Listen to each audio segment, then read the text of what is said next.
नमस्कार दोस्तों, मैं हूं आपका साथी अमर और आज की वीडियो में मैं एक कहानी साझा करने जा रहा हूं। यदि आप सोचते हैं कि आपने बहुत बुरे काम किए, बहुत गलतियां की, अब आप नई शुरुआत नहीं कर सकते, अब बहुत देर हो चुकी है, तो ये छोटी सी कहानी आपको फिर से सोचने के लिए प्रेरित कर सकती है।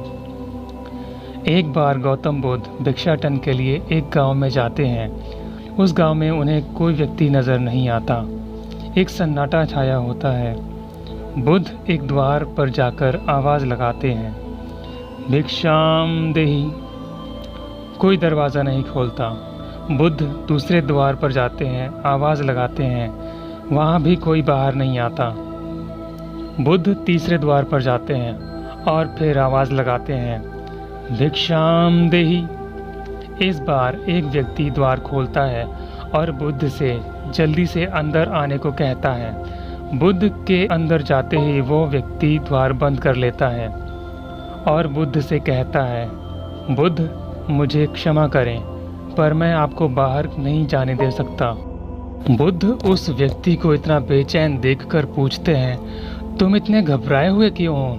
वह व्यक्ति बुद्ध को बताता है, बात यह है कि कुछ देर पहले एक खतरनाक राक्षस को राज्य की सीमा पर देखा गया है। लोग तो यह भी कह रहे हैं कि वह पास के जंगल तक पहुंच चुका है और अब गांव की तरफ आ रहा है। वह राक्षस बहुत खतरनाक है। राजा के सैनिक भी उसका सामना नहीं कर पाते, इसलिए सारे गांव वालों ने अपनी जान बचाने के लिए खुद को अपने अपने घरों में बंद कर लिया है।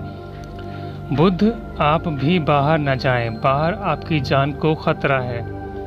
बुद्ध उस व्यक्ति से पूछते हैं, क्या वह ये सब धन लूटने के लिए करता है? वह व्यक्ति कहता है, नहीं बुद्ध, वो राक्षस एक सिद्धि कर रहा है जिसके लिए वह लोगों की हत्या करता है और उनकी एक उंगली काटकर अपने गले की माला में पिरो लेता है।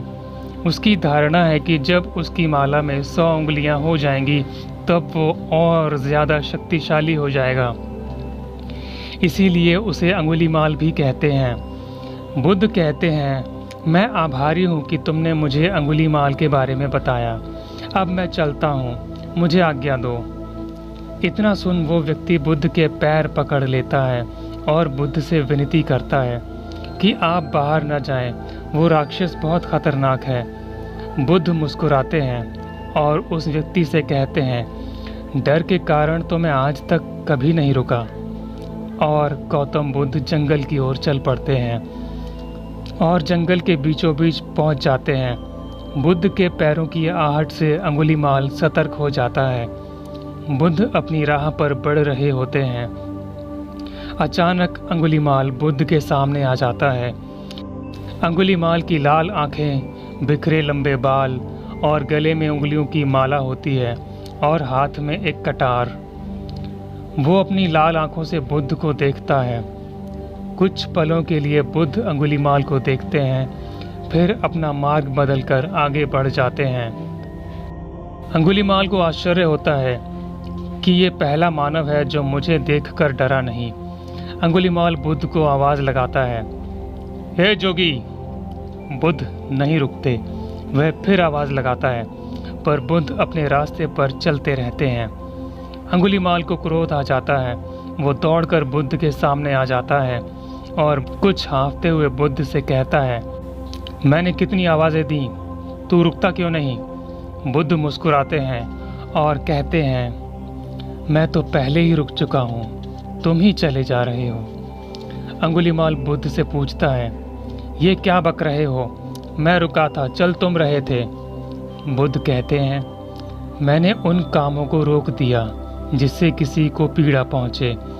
मैं जान गया हूँ कि हर मनुष्य के भीतर प्रेम है। इतना सुनकर अंगुलीमाल चिल्लाता है, नहीं, इंसान के अंदर न प्रेम है न करुणा। अंगुलीमाल की बात सुनकर बुद्ध कहते हैं, तुम्हें लोगों ने बहुत कष्ट दिया है, इसलिए लोगों के प्रति तुम्हारे मन में गुस्सा है। अंगुलीमाल कहता है, तुम और लोगों जैसे नहीं हो। इस पर बुद्ध कहते हैं, मैं और लोगों जैसा ही हूँ। मैंने सिर्फ अपने अंदर के सच को ढूंढ लिया है, जिसकी संभावना हर व्यक्ति में है। तुम भी उस परमानंद को पा सकते हो अंगुलीमाल। अंगुलीमाल बुद्ध से कहता है, पर मैंने अपने जीवन में बहुत बुरे काम किए हैं। अब बहुत देर हो चुकी है, मैं चाहूँ भी तो सही राह पर नहीं चल सकता। बुद्ध अंगुलीमाल से कहते हैं, जिस पल तुम्हारे मन में ये विचार आया कि सही और गलत क्या है, उसी पल तुम्हारा रूपांतरण शुरू हो गया। चाहे आज तक तुमने कितने भी गलत काम किए, पर सिर्फ तुम्हारा सही राह पर चलने का एक विचार एक बड़े बदलाव का कारण बन सकता है। अंगुलीमाल कहता है, परंतु अब देर हो गई है। बुद्ध कहते हैं, तुम्हारी सांसें अभी चल रही हैं, इसलिए अभी देर नहीं हुई है। अंगुलीमाल कहता है, अगर मैं सच्चाई के रास्ते पर चलना भी चाहूँ तो भी लोग मुझे स्वीकार नहीं करेंगे। बुद्ध कहते हैं, यदि तुम सत्य के मार्ग पर चलना चाहते हो तो मैं तुम्हारा संरक्षण करूँगा, पर पहला कदम तुम्हें ही उठाना होगा।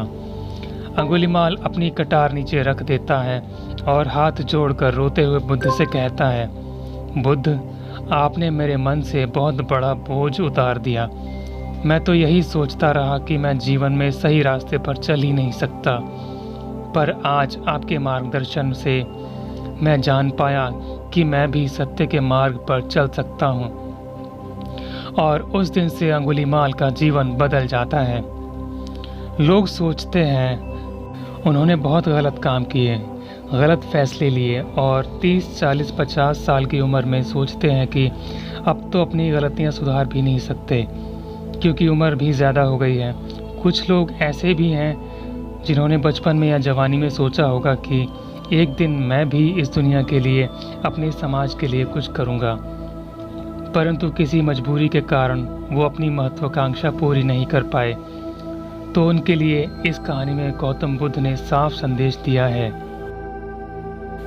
आपने अब तक कितनी भी गलतियां की हों या कितनी भी आपकी मजबूरियां रही हों, पर अगर आप एक विचार मन में लाते हो कि मुझे अब कुछ सही करना है, कुछ अच्छा करना है, तो वही एक विचार आपके जीवन में बदलाव ला सकता है। मंजिल आसानी से नहीं मिलेगी, पर आपके पहले कदम से दूरी कम होनी शुरू हो जाएगी। क्या आप पहला कदम उठाने को तैयार हैं?